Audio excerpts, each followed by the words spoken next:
All right, time now for the Great Day Morning Mix. Would you like to swim in the Anacostia River?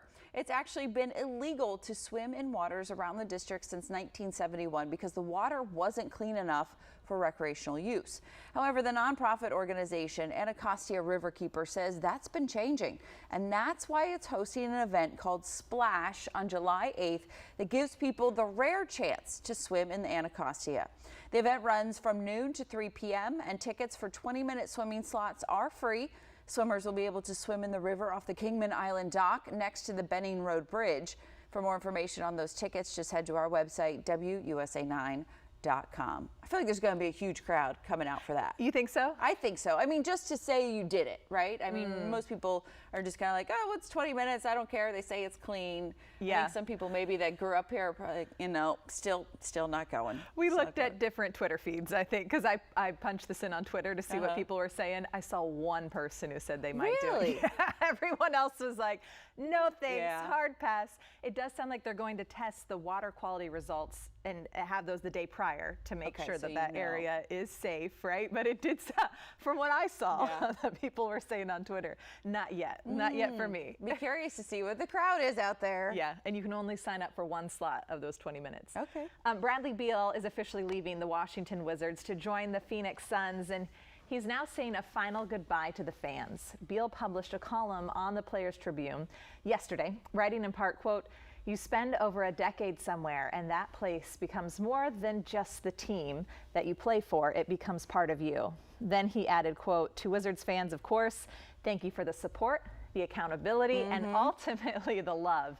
You can read his full letter to fans on our website. That's on WUSA9.com. He starts that letter off with "Dear DC," and it just took my heart from the beginning. Did you go through? I don't know if you got a chance to read it all, but it is so heartfelt and such a love letter to DC and the 19-year-old kid he was when he was drafted third. I covered him when he was drafted.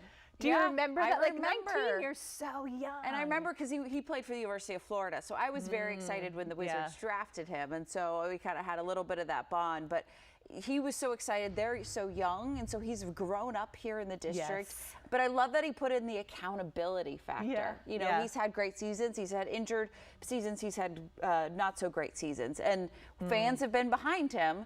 And he's kind of, he's given DC what we wanted. Yeah, he said he's now leaving at 30 with a family as he's leaving. Like he grew up here. It's cool. All right, Maury Povich, remember him? He's taking his infamous paternity test from the TV screen into homes. The former host revealed to a media outlet that he's launched a new at-home paternity test business called The Results Are In. So clever. This comes a year after his popular daytime show, which of course often featured guests in paternity disputes, came to an end. According to Maury, the test will be from the DNA Diagnostic Center, the same company which ran the paternity test on his show for years. I saw this yesterday and it's just like hilarious, but of course at the same time. You know, what he said in the article as he was releasing this reminded me of his show. I always felt like he did it in a tasteful way. I know overall the show was just a lot of drama, and it was what it was, but he always came from it, and it seemed like from the point of trying to reunite these families, give children their father,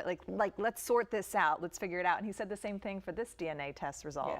Like, let's just answer the questions so that families can become a unit. And you got to think most of them are there just to figure it out. It's not to like say you owe me this or you owe me that kind of thing. Well, I've watched a lot of Maury with my husband. I know. But you got to think people that are using it at home. I mean, we saw so much with the DNA websites and everything. I mean, my husband found long lost family members through that, and so I can see that part of it. It's an option. Without the drama, maybe. There'll always be drama when it comes to that.